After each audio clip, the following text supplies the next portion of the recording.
اللہ عز و جل کے لیے خاص ہیں کہ جس نے جن و انس کو پیدا فرمایا اور ان کو پیدا کرنے کے بعد ان کو پیدا کرنے کا مقصد بھی بتلا دیا.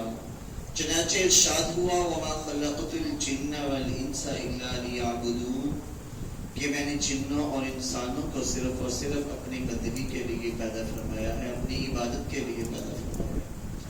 اور انگنت بے شمار لا تعداد درود و سلام ہو ان ہستی اقدس پر کہ جن کا نام نامی اسم گرامی حضرت محمد مصطفیٰ احمد مجتبیٰ سرور کونین صلی اللہ علیہ وآلہ وسلم ہے.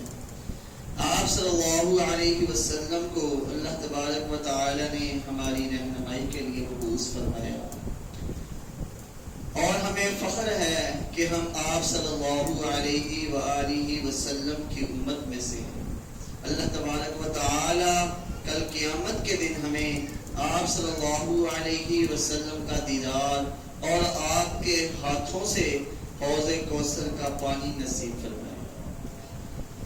محترم سامعین، جیسا کہ پچھلی جمعۃ المبارک کے اندر میں نے آپ کو بتلایا کہ اللہ تبارک و تعالی نے موسیٰ علیہ السلام کی قوم کو موت دینے کے بعد بھی زندہ کر دیا، جو موسیٰ علیہ السلام کے ساتھ کوہ طور پر 70 آدمی گئے تھے. اب آگے اللہ تبارک و تعالی ان پر اپنی نعمتوں کا ذکر فرما رہے ہیں اور یہ بتلا رہے ہیں کہ ہم نے کس کس طرح تم سے جو تمہاری مصیبتیں پریشانیاں تھی وہ دور کی.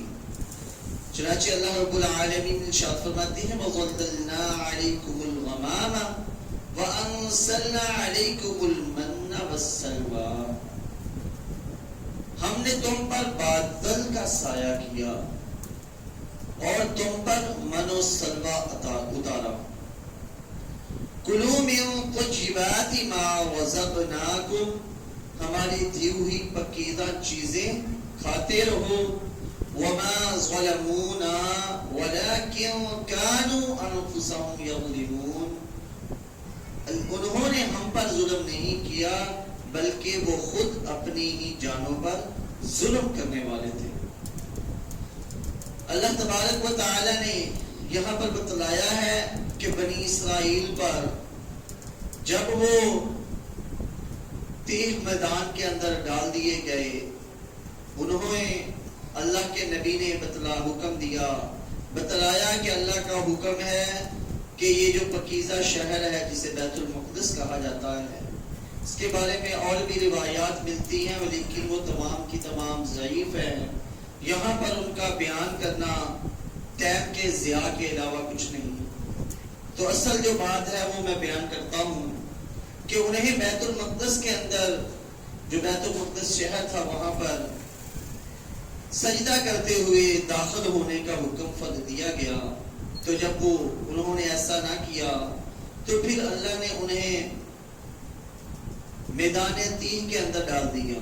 تو وہاں پر انہوں نے جب موسیٰ علیہ السلام سے کہا کہ ہم یہاں پر جنگلات میں کس طرح کھائیں پیئیں گے، ہمارے تو سائے کے لیے کوئی چیز نہیں ہے، تو اللہ تبارک و تعالی فرماتے ہیں کہ ہم نے تم پر سایہ کیا بادلوں کا. یہ بادل وہ بادل ہیں کہ جن کے اندر بدر والے دن فرشتے اتارے گئے. اور بعض روایات کے اندر آتا ہے کہ یہ وہ بادل ہیں کہ جس کے اندر اللہ تبارک و تعالیٰ قیامت کے دن آئیں گے. او کما قال النبی صلی اللہ علیہ وسلم. بہرحال ان کے اوپر بادلوں کا اللہ تبارک و تعالیٰ نے سایہ کیا، انہیں سائے کی ضرورت نہ رہی اور ان کے کھانے پینے کے لیے من و سلوہ کا بندوبست کیا. جب ہم من و سلوہ سنتے ہیں یا اکثر ہم میں سے جو بچپن کے اندر سنتے آئے ہیں تو اس سے ہم یہی مراد لیا کرتے تھے کہ شاید وہ آسمان سے اتارا گیا کھانا تھا ان کے لیے.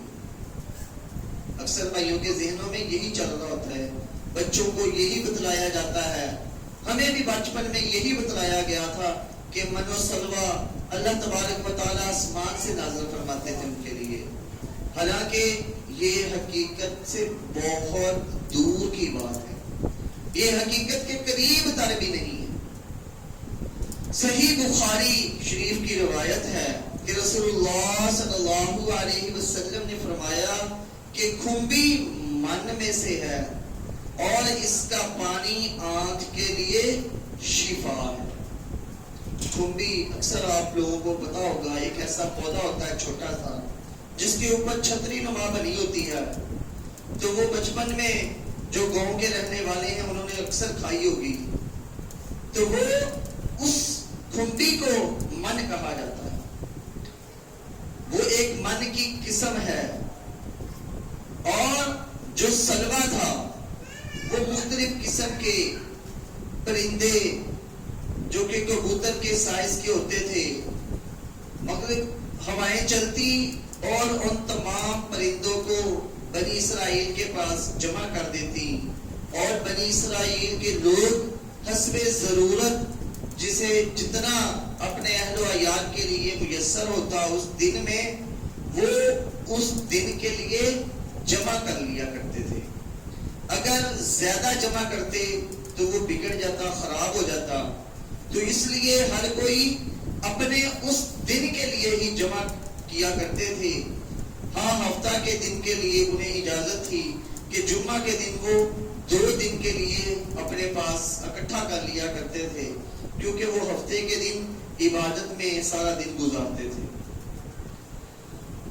ایک اور روایت کے اندر ہے کہ مدینہ کی جو کھجوروں کی ایک قسم ہے جس کا نام اجوا کھجور ہے، وہ جنتی چیز ہے اور اس میں زہر کا تریاق ہے اور کھمبی من میں سے ہے اور اس کا پانی آنکھ کی درد کے لیے دوا ہے۔ اسے امام ترمذی نے روایت کی۔ تو ان حدیثوں سے ہمیں پتہ چلتا ہے کہ یہ کھمبی جو تھی یہ من کی ایک قسم تھی جو اللہ تبارک و تعالی ان کے لیے اتارا کرتے تھے۔ اور بعض نے کہا ہے کہ من شہد جیسی چیز تھی جسے پانی میں ملا کے بھی پیا جاتا تھا اور ویسے بھی کھا لیا جاتا تھا۔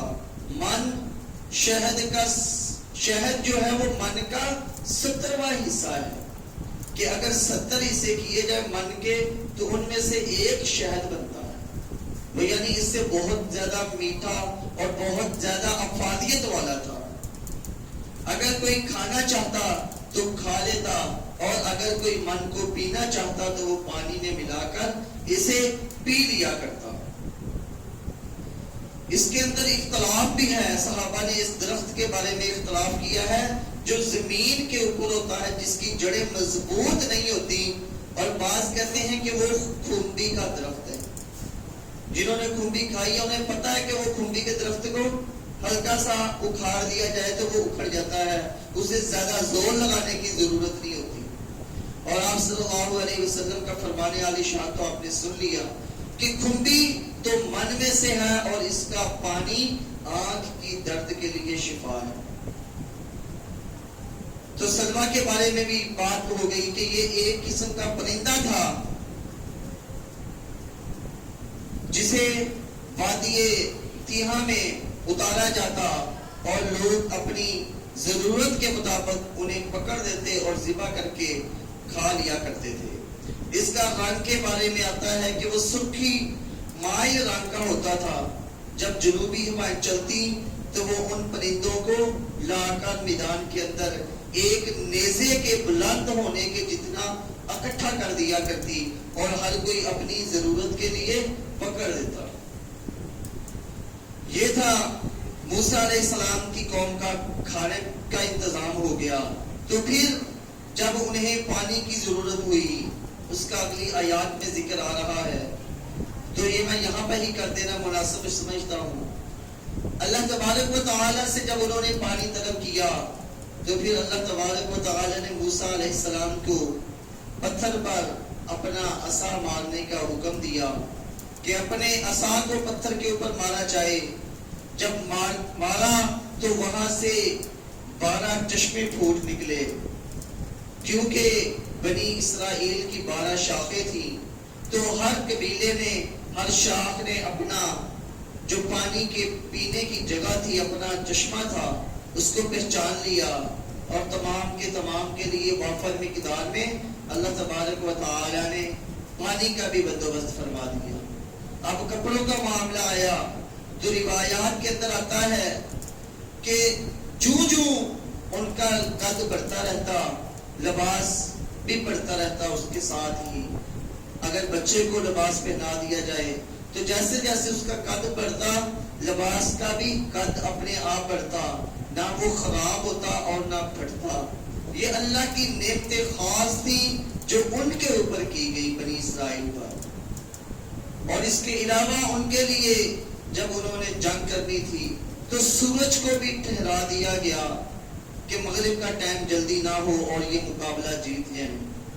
ان کے اوپر اتنی نعمتیں ہوئی, لیکن اگر پھر بھی وہ ناشکری کرتے ہیں تو وہ صرف اپنے جانوں پر ہی ظلم کرتے ہیں, اللہ ان کے اوپر ظلم کرنے والا نہیں ہے. آگے اللہ تبارک و تعالی فرماتے ہیں وَإِذْ قُلْنَا ادْخُلُوا هَٰذِهِ الْقَرْيَةَ فَكُلُوا مِنْهَا حَيْثُ شِئْتُمْ رَغَدًا وَادْخُلُوا الْبَابَ سُجَّدًا وَقُولُوا حِطَّةٌ نَغْفِرْ لَكُمْ خَطَايَاكُمْ وَسَنَزِيدُ الْمُحْسِنِينَ. وَإِذْ قُلْنَا ادْخُلُوا, اور جب ہم نے کہا تم داخل ہو جاؤ, هَٰذِهِ الْقَرْيَةَ, اس بستی میں, یہ بیت المقدس کے قریب والی بستی ہے. فَكُلُوا مِنْهَا حَيْثُ شِئْتُمْ, تم اس بستی میں سے وافر مقدار میں کھاؤ پیو جہاں سے تمہارا دل چاہے. رَغَدًا, وافر مقدار میں, یہ نہیں ہے کہ ہلکا پھلکا کھانا, جتنا تمہارا دل کرے کھاؤ پیو. وَادْخُلُوا الْبَابَ, لیکن داخل ہونا ہے دروازے سے, سجداً, سجدہ کرتے ہوئے. وَقُولُوا حِطَّةٌ, اور تم نے کہنا ہے حِطَّةٌ نَغْفِرْ لَكُمْ, ہم تمہارے گناہوں کو بخش دیں گے. خَطَايَاكُمْ, تمہاری غلطیوں سے درگزر کریں گے. حِطَّةٌ کا لفظ کہتے ہوئے تم نے داخل ہونا ہے. وَسَنَزِيدُ الْمُحْسِنِينَ, اور ہم انقریب زیادہ دیں گے نیکی کرنے والوں کو. فَبَدَّلَ الَّذِينَ ظَلَمُوا, بس انہوں نے بدل دیا ظلم کرتے ہوئے قولاً, قول کو, جو اللہ نے انہیں حِطَّةٌ کہنے کا حکم دیا اسے انہوں نے بدل دیا غیر الذی, اس کے علاوہ کے ساتھ, قیل لہم, کہا گیا ان کے لیے, فَأَنزَلْنَا عَلَى الَّذِينَ ظَلَمُوا رِجْزًا مِّنَ السَّمَاءِ, بس نازل کیا ہم نے ان لوگوں پر جنہوں نے ظلم کیا رجز, عذاب کو, من السماء, آسمان سے, بما كانوا يفسقون, بوجہ اس بات کے جو تھے وہ فسق کرتے. ان کے فسق اور نافرمانی کی وجہ سے اللہ تبارک و تعالی نے پھر ان کے لیے عذاب نازل فرمایا. یہاں پر اللہ تبارک و تعالی نے ان کے لیے منو سلوہ اتار دیا, بادلوں کا سایہ کر دیا, کھانے پینے کا انتظام کر دیا, لیکن اس کے باوجود بھی وہ اللہ کے حکم عدولی کر رہے ہیں, اللہ کے حکم سے منہ موڑ رہے ہیں. جو اللہ نے ان کو کہا کہ تم حِطَّةٌ کہتے ہوئے داخل ہو, اس بات کو انہوں نے چینج کر دیا. حِطَّةٌ کے معنی بخشش کے تھے, لیکن اس کی جگہ انہوں نے اور لفظوں کو استعمال کیا, اور اللہ نے انہیں سجدے کی حالت میں داخل ہونے کے لیے کہا. بعض نے کہا کہ رکوع کی حالت میں داخل ہوتے, سجدہ تو ممکن نہیں تھا دروازے سے کرتے ہوئے جانا, لیکن انہوں نے اپنی ٹانگوں کو پہلے گھسا لیا اندر, اپنے یعنی کہ ٹانگوں کے بل گھسیٹتے ہوئے اس کے اندر داخل ہو گئے اور اللہ کی نافرمانی کی. تو پھر جب اللہ کی انسان نافرمانی کرتا ہے تو پھر اللہ کے عذابات آتے ہیں. تو پھر انہوں نے عذاب بھی چکھے. فتح مکہ کے موقع پر جب کسی قوم کو فتح ملتی ہے تو آپ صلی اللہ علیہ وسلم کو جب فتح مکہ نصیب ہوئی تو آپ صلی اللہ علیہ وسلم کو اللہ تبارک و تعالی نے فرمایا کہ آپ کو فتح مل گئی ہے اور لوگ فوج در فوج اسلام کے اندر داخل ہوں گے. اے نبی تم اللہ کی تسبیح اور حمد و ثنا بیان کرو اور اس سے توبہ استغفار کرو، وہ توبہ قبول کرنے والا ہے۔ تو ابن عباس نے حضرت عمر فاروق رضی اللہ تعالیٰ عنہ کے سامنے اس سورت کا ایک یہ مطلب بھی بیان فرمایا ہے۔ آپ نے فرمایا تھا کہ جب فتح مکہ کے بعد حضور صلی اللہ علیہ وسلم مکہ کے اندر داخل ہوئے تو آپ کے چہرے پر انتہائی تواضع اور مسکینی کے آثار نمایاں تھے۔ آپ صلی اللہ علیہ وسلم اپنے سر کو جھکائے ہوئے تھے اور سر کو اتنا زیادہ جھکایا ہوا تھا کہ وہ اونٹنی کے پلان سے لگ گیا تھا۔ شہر میں جاتے ہی آپ صلی اللہ علیہ وسلم نے غسل کیا اور 8 رکعت نماز ادا کی، جو کہ ضحیٰ کی نماز بھی تھی اور شکریہ کی نماز بھی تھی۔ یہ دونوں قسم کے محدثین سے روایتیں ملتی ہیں۔ تو آپ صلی اللہ علیہ وسلم نے شکر کیا، مسکینی ظاہر کی، اللہ کے سامنے عاجزی اختیار کی، لیکن بنی اسرائیل کے لوگوں نے اللہ کی کہی ہوئی بات کو چینج کر دیا، جس کی وجہ سے ان کے اوپر پھر مختلف قسم کے عذاب آئے۔ رجس طاعون کی بیماری کو کہا جاتا ہے، یہ موسیٰ علیہ السلام کی قوم پر نازل ہوئی۔ قرآن کی جو الفاظ ہیں ان سے یہی پتہ چلتا ہے کہ اس سے پہلے یہ بیماری نہیں تھی، یہ موسیٰ علیہ السلام کی قوم کے لیے نازل ہوئی۔ جیسا کہ صحیح بخاری اور مسلم میں ہے کہ رسول اللہ صلی اللہ علیہ وسلم نے فرمایا کہ یہ دکھ اور بیماری رجز ہے، تم سے پہلے لوگ انہی سے عذاب دیے جاتے تھے۔ تو آپ صلی اللہ علیہ وسلم نے سجدہ کیے، اللہ کے ہاں رکوع سجود کیے، 8 رکعت ادا کی، اور بنی اسرائیل کے لوگوں کو جو کہا گیا کہ حتیٰ تم کہتے ہوئے داخل ہونا، انہوں نے حتیٰ تم کہنے سے بھی انکار کر دیا۔ سعد بن ابی وقاص رضی اللہ تعالی عنہ نے جب ملک ایران فتح کیا اور کسریٰ کے شاہی محلات میں پہنچے تو اسی سنت کے مطابق 8 رکعت نماز ادا کی، یعنی 2 رکعتیں کر کے 8 رکعت ادا کی، اور بعض روایات کے اندر ایک سلام کے ساتھ اکٹھی 8 رکعتوں کا ذکر بھی آتا ہے۔ اللہ رب العالمین سے دعا ہے کہ رب العالمین ہمیں بھی یہ 8 رکعت نماز ادا کرنے کی توفیق دے۔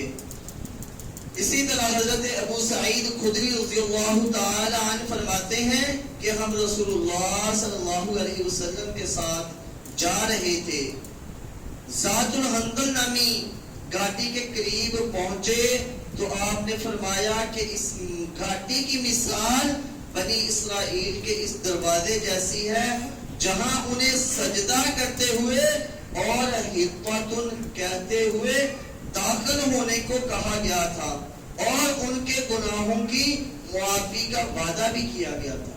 اگر وہ یہ کہہ دیتے تو اللہ تبارک و تعالیٰ نے ان کے سابقہ تمام کے تمام گناہوں سے درگزر فرما لینا تھا۔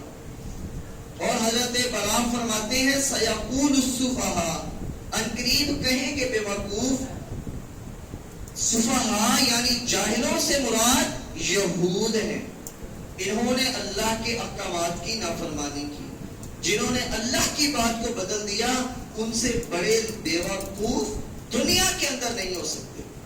اللہ تبارک و تعالی سے دعا ہے کہ رب العالمین ہمیں قرآن و سنت کے مطابق زندگی بسر کرنے کی توفیق عطا فرمائے۔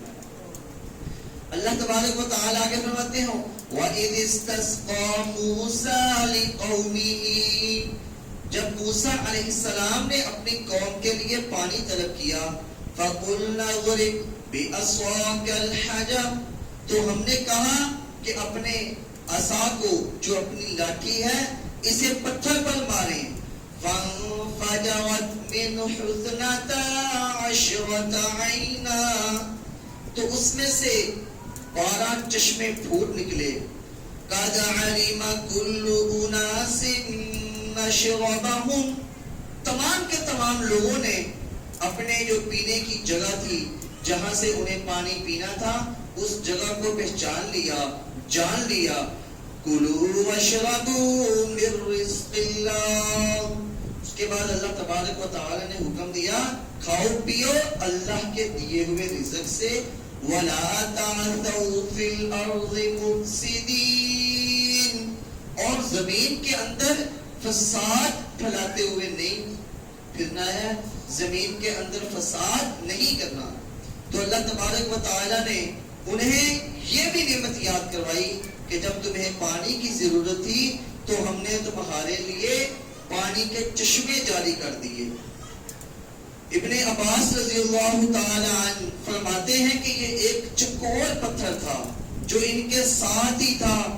موسیٰ علیہ السلام نے بحکم خدا بندی اللہ کے حکم سے اس پر لکڑی ماری, چاروں طرف سے 3 نہریں بہ نکلی. یہ پتھر بیل کے سر جتنا تھا جو بیل پر لاد دیا جاتا تھا, یعنی کہ جہاں بھی یہ جاتے یہ پتھر کو ساتھ رکھتے تھے. جہاں ضرورت ہوتی موسیٰ علیہ السلام لکڑی مارتے اور پانی بہ نکلتا. تو بعض لوگوں نے کہا کہ اگر موسیٰ علیہ السلام کی لکڑی گم ہوگی تو ہم کیا کریں گے؟ تو پھر اللہ نے حکم دیا کہ آپ لکڑی مارے بغیر چشمے سے کہیں پتھر سے کہ پانی نکالو, تو اللہ کے حکم سے وہ پانی دینا شروع کر دے گا. تو یہ بعض روایات کے اندر آتا ہے کہ آدم علیہ السلام کو یہ پتھر ملا تھا جو جنت سے لائے تھے, اور یوں ہی ان کے ہاتھوں ہاتھ پہنچتے ہوئے حضرت شعیب علیہ السلام کو ملا جو موسیٰ علیہ السلام کے سسر تھے. تو پھر انہوں نے یہ موسیٰ علیہ السلام کو دیا تھا. اور بعض روایات کے اندر آتا ہے کہ یہ وہ پتھر ہے جو موسیٰ علیہ السلام کے کپڑے اٹھا کر بھاگ گیا تھا. موسیٰ علیہ السلام کا یہ واقعہ ہے قرآن کریم کے اندر, انشاءاللہ جب آئے گا تو وہاں پر مکمل تفصیل سے بیان کیا جائے گا. بہرحال موسیٰ علیہ السلام نہا رہے تھے اور ایک پتھر کو اللہ تبارک و تعالی نے حکم دیا جس کے اوپر موسیٰ علیہ السلام نے کپڑے رکھے تھے کہ وہ وہاں سے بھاگنا شروع ہو گیا, چل پڑا. تو یہ اللہ کا حکم تھا. تو بہرحال موسیٰ علیہ السلام کو اللہ تبارک و تعالی نے بری کر دیا, اور یہ پھر موسیٰ علیہ السلام نے جبرائیل علیہ السلام کے مشورے سے پتھر کو اٹھا لیا. تو بعض کہتے ہیں کہ یہ وہی پتھر تھا. بہرحال جو بھی تھا اللہ کا حکم تھا. تو اللہ تبارک و تعالی نے بنی اسرائیل کے لیے بے شمار نعمتیں پیدا کی, ان کے کھانے پینے کا انتظام فرمایا, اور انہیں صرف ایک ہی حکم تھا کہ تمہیں نہ تو کام کی ضرورت ہے نہ تمہیں محنت مزدوری کی ضرورت ہے, تم کھاؤ پیو اور اللہ کی عبادت کرو اور زمین میں فساد نہ کرو. لیکن اس کے باوجود انہوں نے اپنے نبی کی نافرمانی کی. جب نبی نے انہیں جنگ کے لیے کہا تو انہوں نے جنگ کے لیے بھی جانے سے انکار کر دیا, جس کی وجہ سے ان کے اوپر مختلف قسم کے اللہ کی سزائیں آئیں. اللہ تبارک و تعالی سے دعا ہے کہ رب العالمین جو کہا گیا اور جو آپ حضرات نے سنا ہم سب کو اس پر عمل پیدا ہونے کی توفیق عطا فرمائے. آمین. وآخر دعوانا الحمدللہ رب العالمین.